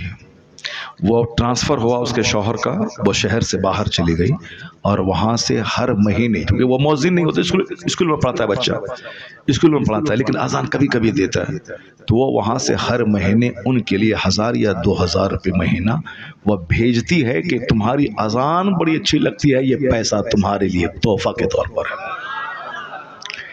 तो अब हमारा मौजिन कैसे अजान देता है, अल्लाह, वो कैसे, जो पुराना सब मौजिन है न तलफ़ुज़ ठीक है, हाँ हाँ, अब अपने लोगों को भी बुरा लगता है, गैर मुस्लिमों को भी बुरा लगता होगा। अब कमेटी वाला उसको निकालता नहीं, बोलता कैसे निकालें, वो तो 25 साल से दे रहा है, 30 साल से दे रहा है, 30 साल से दे रहा है, तो उसको रिटायरमेंट दे करके उसको टाका महीना दो उसको तुम, कि तुम 5000 मिलता था तो 2500 देंगे, तो अपना घर में रहो, बूढ़ा हो गए, रिटायर कर गए, अब रहो। स्कूल में तो 60 साल के बाद टीचर रिटायर कर जाता है, और तुम जब 30 साल से अजान दे रहा है, तो अब तो कम से कम आराम करो, ठीक से आराम करो, ये पैसा ले लो 2000। अब अजान देगा वो जिसकी आवाज सुन के काफिरों का भी सीना हिल जाए।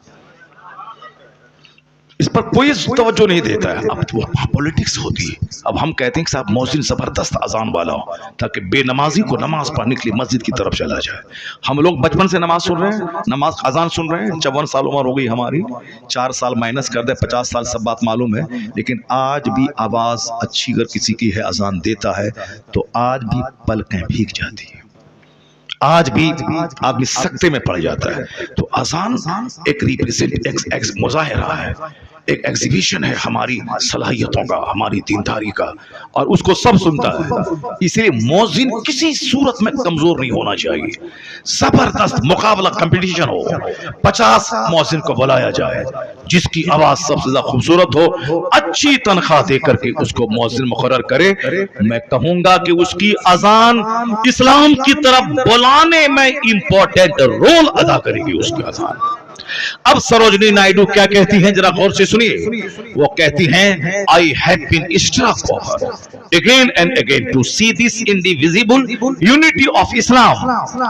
मैं इस्लाम की जो यूनिटी, इत्तेहाद का जो मुजाहिरा है, मैं उसको देखकर हैरत में पड़ जाती हूँ। जब मैं मुसलमानों की मस्जिदों को देखती हूँ, अजान होती है, नमाजी जमा होते हैं, the peasant and the king, किसान और बादशाह, हल जोतने वाला फार्मर, उसको पीजेंट कहते हैं, किंग बादशाह राजा। अब वह हिंदू खातून गैर मुस्लिम लीडर वो क्या कहती हैं कि अजान होती है, नमाजी जमा होते हैं, तो कहती हैं वो कि बादशाह और किसान ये दोनों एक सफ में खड़े हो जाते हैं। बादशाह और फार्मर, गुलाम और आका एक सफ में खड़े होते हैं। काले गोरे का फर्क मिट जाता है, अमीर गरीब का फर्क मिट जाता है। बादशाह के बाजू में कोई हल जोतने वाला किसान खड़ा हो, कोई बुरा नहीं माना जाता है। मालिक के बाजू में नौकर खड़ा हो जाए, कोई उसको हटा नहीं सकता है। वो कहती हैं कि द बेस्ट इम्बोडिमेंट ऑफ डेमोक्रेसी, प्रजातंत्र क्या है? Democracy is the government of the people, for the people, by the people. यानी प्रजातंत्र की परिभाषा यही है कि हुकूमत अवाम की, अवाम के लिए, अवाम के जरिए, इसी को कहते हैं डेमोक्रेसी। वो कहती है कि डेमोक्रेसी है कहां? कहीं गोरों का शासन है, कहीं ब्राह्मणों का शासन है, जो कि कहने का सेंस था। हिंदुस्तान में भले ही डेमोक्रेसी है, लेकिन आजादी के बाद से लेकर पूरे 75 साल तक में सत्ता किसके हाथ में है सबको मालूम है। अफ्रीका में, अमेरिका गोरों का मुल्क है, कहने की बात है कि व्हाइट एंड ब्लैक सेम है, डेमोक्रेसी है, लेकिन सत्ता किसके हाथ में है वो सारी दुनिया जानती है। सरोजनी नायडू कहती हैं कि सच्ची डेमोक्रेसी, ट्रू डेमोक्रेसी है कहां? ये मुसलमानों की मस्जिद में 5 वक्त देखने को मिल जाता है। 5 टाइम जब अजान होती है, नमाजी जमा होते हैं, किसान और बादशाह एक साथ मिलके खड़े होते हैं और दे प्रोक्लेम, वो ऐलान करते हैं क्या? न कोई बाप बड़ा है, न कोई दादा बड़ा, न कोई गोरा बड़ा है, न कोई काला बड़ा, न कोई शहरी बड़ा है, न देहाती बड़ा, न कोई अरबी बड़ा है, न कोई अजमी बड़ा। वो क्या कहते हैं? सारे लोग खड़े होकर अल्लाह अकबर, अल्लाह इज द ग्रेटेस्ट, अल्लाह ही सबसे बड़ा है, अल्लाह ही सबसे बड़ा है, अल्लाह ही सबसे बड़ा है। और आगे चलकर ये डासना मंदिर का महंत सुने गौर से क्या कहती है सरोजनी नायडू। ये नसाब रामगिरी जैसा खबीस वो सुने, किसी हिंदुस्तान के एक महान हिंदू औरत वो क्या कहती है? वो कहती है, you find in London an Indian an Algerian and a Turk, India is the motherland of one, Turkey is the motherland of another, but when they stand in prayer it makes man instinctively a brother. क्या गजब की बात कह दी उस खातून ने। वह हिंदू औरत क्या कहती है? वो कहती है कि लोग लंदन में जाते हैं, अब इंडिया से लोग गए, अल्जीरिया से लोग आए, तुर्की से लोग आए, जबान अलग, इंडिया की जबान अलग, तुर्की की जबान अलग, अल्जीरिया की जबान अलग, मुल्क अलग, जबान अलग, और अलग अलग काम से लोग लंदन गए हैं, कोई घूमने, कोई पढ़ने, कोई बिजनेस करने, मुल्क अलग, काम अलग, जबान अलग, मगर when they stand in prayer, लेकिन जब ये मुसलमान नमाज के लिए खड़े होते हैं लंदन में, इंडियन, अल्जीरियन और तुर्की का रहने वाला, जबान अलग, मुल्क अलग, काम अलग, लेकिन जब नमाज का टाइम हुआ और ये सब मिलके जब नमाज के लिए खड़े होते हैं, वो कहती हैं it makes man instinctively a brother, ऐसा लगता है ये मुस्तफा का दिया हुआ कानून नमाज ये मुसलमानों को भाई भाई के बंधन में बांध देता है। अब कोई ना अल्जीरियन ना इंडियन, सब गुलाम मोहम्मद है, एक सब में खड़े हो गए महमूद हयात, न कोई बंदा रहा न कोई बंदा नवाज। ए कौम मुस्लिम, अल्लाह का शुक्र है कि तुमको बरहमन घर में अल्लाह ने नहीं पैदा किया। अल्लाह का शुक्र है कि तुम अमेरिका के यहूदी घर में नहीं पैदा हुए। अल्लाह का शुक्र है कि तुम किसी इसराइल के यहूदी घर में नहीं पैदा हुए। शुक्र है मालिक मौला का कि मुसलमान घर में हमको पैदा किया। वरना तुम में से कोई बंदा बता दे कि इतना महान मजहब इस्लाम के लिए तुमने स्टडी की है, तुमने मुताला किया है, तुमने 10 साल खाक छानी है, 1000 लोगों से तुमने मुलाकात की है, सबसे तुमने डिबेट किया है, पंडित से, किसी रिब्बी से, किसी पोप से तुमने बहस किया है, मुबाहसा किया है, तब जाके कहा नहीं इस्लाम सबसे ग्रेट है, मैं इस्लाम स्वीकार करता हूं। नहीं, तुम इसीलिए मुसलमान हो कि मुसलमान घर में पैदा हुए हो, मुसलमान घर में पैदा हो। जब इतनी बड़ी दौलत अल्लाह ने दे दी तो दुनिया के लिए क्यों पागल हो रहे हो? तुम चाहते हो कि अमेरिका का खरबपति अपनी सारी फैक्ट्री तुमको दे दे और तुम अपना ईमान बेच करके उनके घर के बुत को तू सजदा करने लगो। अगर मोमिन हो तो तुम यही बोलोगे तेरी खरबों की प्रॉपर्टी पे थूक देता हूं, इस्लाम का सौदा नहीं करूंगा। जब इतनी बड़ी दौलत अल्लाह ने आपको दे दी है तो फिर दुनिया के लिए क्यों रोते हो? दुनिया के लिए क्यों भागते हो? दुनिया के लिए क्यों परेशान होते हो? जब इतनी बड़ी दौलत अल्लाह ने दी है तो दुनिया ना होने का शिकवा क्यों करते हो? इतनी बड़ी दौलत अल्लाह ने दी कि तुझको मुसलमान बनाया, और इस फितना फसाद के वक्त में एक तरफ कोई सहाबा को गाली देता है, कोई अहले बैत की तौहीन करता है, कोई मुस्तफ़ा के इल्म गैब की तौहीन करता है, अलग अलग राय सबकी हो गई, अलग अलग ख्याल हो गया।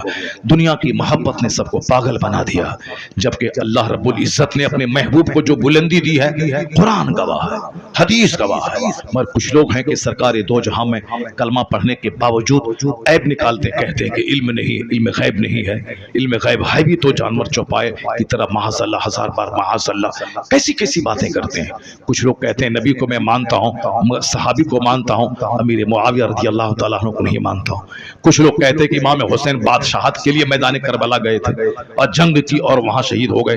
वहां अब क्यों गए थे वो, जब बड़े बड़े सहाबा मक्के में मौजूद थे? क्यों? अपनी अकल लड़ाते हैं। कुछ लोग सहाबा की मोहब्बत में अहले बैत के गुस्ताख हो गए, कुछ लोग अहले बैत की मोहब्बत में सहाबा की गुस्ताख हो गए, कुछ लोग बचे तो आगे जाके इमाम आजम की तौहीन करके गुस्ताख हो गए, कुछ लोग बचे तो आगे जाके गौसे आजम की तौहीन करके गुस्ताख हो गए, कुछ लोग बचे तो गरीब नवाज की शान घटाने लगे। यानी अलग अलग राय, अपनी अपनी राय लगाने लगे। बैठे बैठे कुछ नहीं करना तो खैनी गुटका खाना है, तकिया लगा के बैठना है और अपने दिमाग के हिसाब से सोचना और समझना है, ये हो गया तो वो हो गया। अरे हुजूर ने कहा कि सहाबा की इज्जत करो, मेरे सहाबा सितारे की है, जिसकी तू पैरवी करेगा हिदायत पा जाएगा। ब्लाइंडली आंख बंद करके मान ले सारे सहाबा हक पे हैं, सारे सहाबा जन्नती हैं। अब किसी एक की तखसीस क्यों करता है? अमीर मुआविया रज़ी अल्लाह तआला अन्हु के खिलाफ जबान क्यों खोलता है? अब उन्होंने मुस्तफा के सहाबी बख्शे, अल्लाह ने बख्श दिया, मुस्तफा ने कहा कि वो हिदायत याफ्ता है, वो नूर है, सितारे की मानिंद है, तो मान लेने अपनी अपनी अकल को वहां मत लड़ा। लेकिन अक्ल लड़ा के कोई नबी की तौहीन करके काफिर हो गया, कोई सहाबा की तौहीन करके रास्ते से भटक गया, कोई अहले बैत को गाली दे के रास्ते से भटक गया, कोई इमाम आजम की तौहीन करके भटक रहा है। इस फितनो फसाद के वक्त में अगर तुम ईरान के यहूद राफिजी घर में पैदा हो गए होते, पानी पी पी के सिद्दीक उमर उस्मान रज़ियल्लाहु अन्हुम अजमईन को गाली देते। अल्लाह का शुक्र है राफिजी घर में नहीं, सुन्नी घर में अल्लाह ने पैदा किया। तुमने रिसर्च नहीं किया कि वहाबियत ठीक है, सुन्नियत ठीक है कि कादियानियत ठीक है। कौन जो बहुत सारे लोग कहते हैं कादियानी काफिर है, वो मुताला ही नहीं किया, बस मौलाना साहब कहते हैं तो वो भी कह रहा है, आला हजरत ने कहा तो वो कह रहे। मौलाना लोग, जो मौलवी साहब लोग, मेरे जैसे बहुत सारे मौलवी हैं जो उनकी किताबों को नहीं पढ़ा, बस कह दिया आला हजरत काफिर है, वहां आंख बंद करके, मुताला नहीं किया है। लेकिन अगर ये कादियानी घर में पैदा हो गया होता, ये भी सारी जिंदगी नबूवत का ऐलान करने वाले गुलाम अहमद को नबी मानता, और फिर हम सुन्नी मुसलमानों को वो कम पढ़ा लिखा और गरीब और पस्त कहता। मगर हम लोग आज अगर टनाटन सुन्नी हैं तो हमारा कोई रोल नहीं है, बस रोल किसका है? फजले इलाही का है कि हमें राफिजी फैमिली में नहीं, सुन्नी फैमिली में पैदा किया है। अब भी तो मान ले कि तुझसे बड़ा धनवान कोई नहीं है, तुझसे बड़ा मालदार कोई नहीं है, तुझसे बड़ा मालदार कोई नहीं है। इस नेमत का तो शुक्र अदा कर कि खरबपति राफिजी है और हम गरीब सुन्नी हैं, खरबपति काफिर है, हम गरीब मुसलमान हैं। इसका तो शुक्र अदा कर, इसका तो शुक्र ये अदा करके रात भर सजदा करके शुक्र अदा करेगा तो भी इस नेमत का शुक्र अदा ना हो पाएगा। क्योंकि एक काफिर चाहे दुनिया में 50 घर बना ले, 50 टन सोना खरीद ले, मरने के बाद जब वो जाएगा क़यामत में, वहां दायमी तौर पर आग उसका मुकद्दर है, वहां कुछ काम नहीं आएगा, खरबों साल आग में चलता रहेगा। और मुसलमान अगर ये दुनिया में किराए के घर में रहा, फुटपाथ पे सोता रहा, गरीब रहा, लेकिन ईमान सलामत रहा कि अल्लाह एक है, मुस्तफा मेरे सरदार है, कुरान हक है, क़यामत हक है, आखिरत हक है, नमाज रोज़े हज और ज़कात हक है, यानी कहीं भी किसी भी तरह से इस्लाम की तौहीन न करे, पैगंबर आज़म की तौहीन न करे, और इसी हालत में मर जाए तो दुनिया में 70 साल 70 मिनट के बराबर नहीं है, 80 साल 80 सेकंड के बराबर नहीं है। जितने लोग यहाँ बैठे हैं, पैदा हुए परसों, कल जवान हुए, आज बूढ़े हो गए। हमारा ये 55 साल कैसा लग रहा है? वैसा लगता है जैसे परसों पैदा हुए, कल पढ़े लिखे और आज दाढ़ी के बाल सफेद हो गए। वक्त गुजरने में देर लगता है, द टाइम फ्लाइज, ये वक्त उड़ रहा है। अभी ईद की नमाज हम लोगों ने पढ़ी, अब आने वाले ईद की तैयारी शुरू है, 2 महीने के बाद रमजान है। अब हम लोगों ने प्रोग्राम लिखा, जब अब आगे दिसंबर, जनवरी, फरवरी के लास्ट 26 तारीख तक प्रोग्राम बुक है।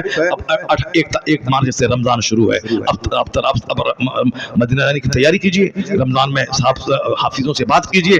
अब खत्म हो गया, यानी अभी ईद की नमाज से फारिग हुए हैं, अभी ईद आ रही है। क़यामत की निशानी है कि वक्त बड़ी तेजी से गुजरेगा, साल 1 महीने की तरह लगेगा, महीना हफ्ते के बराबर लगेगा, हफ्ता 1 दिन के बराबर लगेगा, और 1 दिन जैसे कोई आग चिंगारी भड़की और बुझ गई, अभी सुबह अभी शाम। ये क़यामत की निशानी है कि वक्त बड़ी तेजी से गुजरेगा।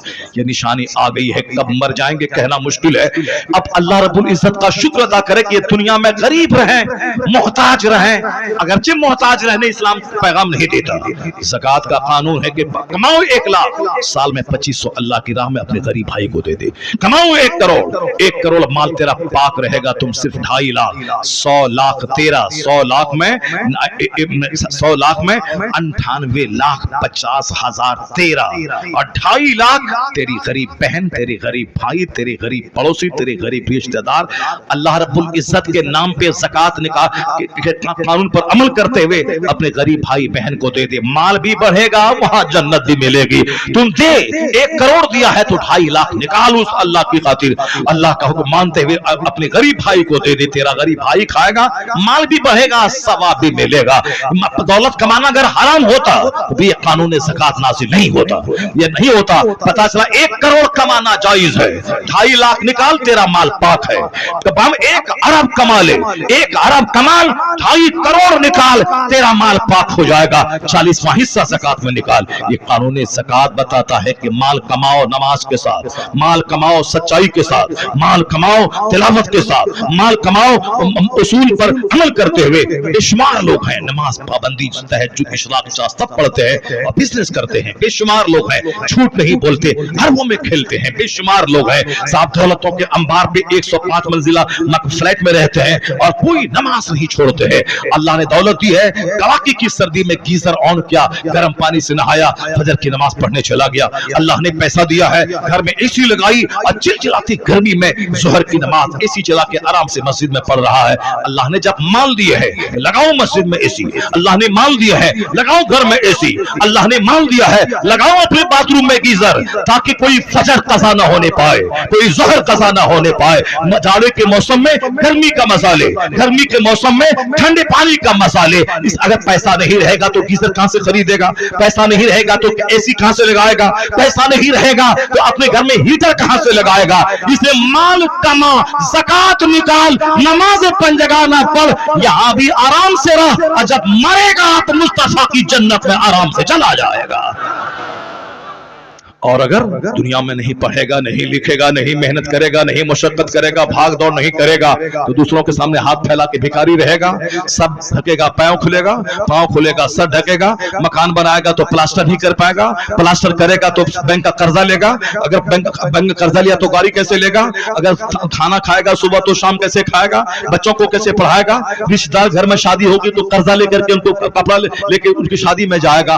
पैसा नहीं रहेगा तो रिश्तेदार का ताना सुनेगा, पैसा नहीं रहेगा तो समाज में गरीबी का ताना दे के तुझको लोग उद्धृत करेंगे। इसलिए दुनिया में पैसा कमा, इज्जत से रह। पैसा कमाने के मतलब खूब मेहनत से पढ़, नौकरी लड़ाई करके ले।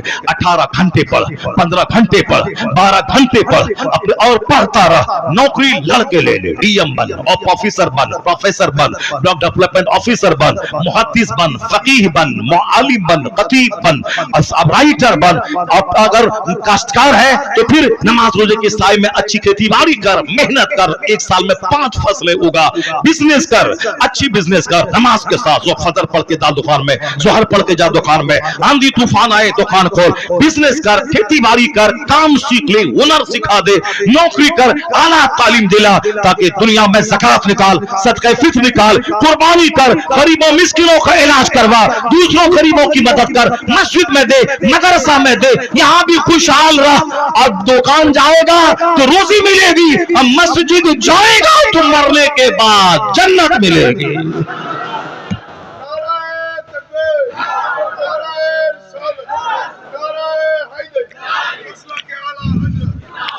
जो सिर्फ पैसा कमाया, नमाज नहीं पढ़ा, रोजा नहीं रखा, तो फिर दुनिया ही में 70-80 साल सुख कर लेगा और मरने के बाद खरबों साल आग में जलने के लिए चला जाएगा। और जो सिर्फ नमाज पढ़ेगा, रोजा रखेगा, ज़कात देगा, सूखी रोटी खाएगा, ईमान बचा के मर जाएगा। चलो कम से कम 70-80 साल दुख काटा, कम से कम अब खरबों साल जन्नत में जाके आराम करेगा। लेकिन अगर ये भी थोड़ी सी मेहनत करेगा, मुशक्कत करेगा, भागदौड़ करेगा, नमाज पढ़ेगा, दुनिया भी यहाँ भी आराम से रहेगा, मरने के बाद आराम से रहेगा। ये थ्योरी हमारी नहीं है, ये थ्योरी हमारे परवरदिगार की है। वो क्या थ्योरी है? रब्बना आतीना फिद दुनिया हसना व फिल आखिरत हसना व क़िना अज़ाबन्नार। अब दुआ कर, अल्लाह ने सिखाया है बंदों से कि तुम दुआ करो कि ए मेरे रब, दुनिया में भी भलाई अता फरमा, आखिरत में भी भलाई अता फरमा, और जहन्नम की आग से हमें बचा दे। इसलिए इस्लाम नहीं कहता तू फकीर बन जा, मोहताज बन जा, मुफलिस बन जा, भिखारी बन जा। नहीं, इस्लाम का कानून ज़कात हमें मालदार बनने की तालीम देता है। इस्लाम का कानून सदकात फित्र हमें मालदार बनने की तालीम देता है। सदका फित्र उस पर वाजिब है जो साहिब निसाब हो, ज़कात उस पर फर्ज है जो साहिब माल हो, हज उस पर फर्ज है जो साहिब इस्तिताअत हो। पैसा रहेगा 5 लाख तब बंदा हज को जाएगा, वरना हज पे तड़पता रहेगा या दूसरों के सामने भीख मांगता रहेगा। क्या पैसा दीजिए, हम मदीना जाएंगे, सेठ साहब पैसा दीजिए, हम मदीना जाएंगे। मैं कहता हूं क्यों भीख मांग के मदीना जाता है? भीख मांगना खुद हराम है, हज के लिए सवाल करना ये भी हराम है। क्यों मांगता? हज फर्ज नहीं है तो हज की तमन्ना दिमाग में मत पाल। नमाज पंजगाना फर्ज है, 5 टाइम पढ़, नमाज पढ़, ये हज से बड़ा फर्ज है नमाज पंजगाना। नमाज पढ़ता नहीं है, मदीना जाएंगे, मदीना जाएंगे, ये दिमाग में तमन्ना पाले हुआ है। नमाज पढ़ पहले, और हर नमाज फर्ज है, तुम ऊपर हज फर्ज नहीं है, जो फर्ज है वह करता नहीं है, जो फर्ज नहीं है उसके लिए बेचैन हो रहा है। इसका मतलब है कि यह तमन्ना शैतानी तमन्ना है कि फर्ज जो है वो अदा करता नहीं है, और जो फर्ज नहीं है उसके लिए बेचैन हो रहा है। यह तमन्ना शैतानी तमन्ना है। हाँ, जो फर्ज अदा करने के बाद तमन्ना करे इलाही असबाब पैदा फरमा दे ताकि तेरा हरम देख लो, तेरे महबूब का दयार देख लो, तो मालूम है तुम्हें जब तुम दिल की तड़प के साथ मदीने की हाजिरी की तमन्ना रखेगा फराइज और वाजिबात की अदायगी के साथ, तो वही होगा मुफलिसी में भी मदीने का सफर हो जाए जिस पे सरकारे दो आलम की नजर हो जाए। जब नजर होगी मुस्तफा की, वहां से इंतजाम होगा जहां से बंदा सोच नहीं पाएगा। और यहां बोलता है कि हम नात पढ़ते हैं, हमको नजर ना दीजिए, आपका पैसा मदीना में खर्चा करेंगे। क्या मांगता है यार, हज के लिए सवाल करना जब दुरुस्त नहीं है तो बोलता है कि पैसा दीजिए, आपका पैसा मदीने में खर्चा करेंगे। इस कदर घिर गए, ऐसे ज़मीर फरोशी वाला काम करने लगे। क्यों ऐसा करता है? मदीना जाना चाहो, ये बोलो कि अगर अल्लाह दुआ कीजिए कि मैं मदीना चला जाऊं, और मदीना चला गया तो हम आपके लिए दुआ करेंगे। ये कहना चाहिए कि न कि बोलता टाका दीजिए, आपका टाका मदीना में खर्चा करेंगे। जब सवाल करना ही हराम है तो क्यों सवाल कर, आप टाका दीजिए, आपका टाका हम मदीने में खर्चा करें। यानी गुनाह करते करते आदमी ठेठ और दिलेर हो जाता है। हजरत मैंने आज ही एक कौल पढ़ा, एक बहुत बड़े बुजुर्ग का कौल आज मैंने पढ़ा है कि जो आदमी फराइज का सुन्नतों का तर्क करने वाला होता है, अरे चलो ये सुन्नत है छोड़ देते हैं, फर्ज अदा कर लेते हैं। जो सुन्नतों को छोड़ने का आदी होता है वो धीरे धीरे फर्ज भी छोड़ने लगता है, और जो फर्ज छोड़ता है वो धीरे धीरे शरीयत को कि हकीर समझने लगता है। नहीं, नमाज रोजा पढ़ना कोई ज़रूरी नहीं है, और जो शरीयत को हकीर समझता है वह धीरे धीरे कुफ्र की तरफ चला जाता है, धीरे धीरे कुफ्र की तरफ चला जाता है। जो नवाफिल का सुन्नतों का एहतमाम करता है वह फ़र्ज का एहतमाम कितना ज़्यादा करेगा, और जो फ़र्ज पर अमल करेगा नमाज रोज़े हज व ज़कात पे, वह शरीयत को किस कदर अहमियत समझेगा। और जो इस्लाम में डूब के मोहब्बत करेगा वह कुफ्र की तरफ जाने में ऐसा ही समझेगा जैसे वह आग की तरफ बढ़ रहा हो। यह इस्लाम का मज़ा वो चख लेता है। उस चखने की एक सिफत यह है कि जिस तरह कोई ऐसा कुफ्र की तरफ जाने को ऐसा समझे जैसे वह आग में जा रहा हो, आग में जा रहा हो, समझ ले कि वह ज़ाक़ा तो अमल ईमान, वो ईमान का मजा चख लिया। जो मुसलमान होने के बाद कुफ्र की तरफ जाने को ऐसा समझता हो जैसे कोई बंदा आग में जा रहा हो।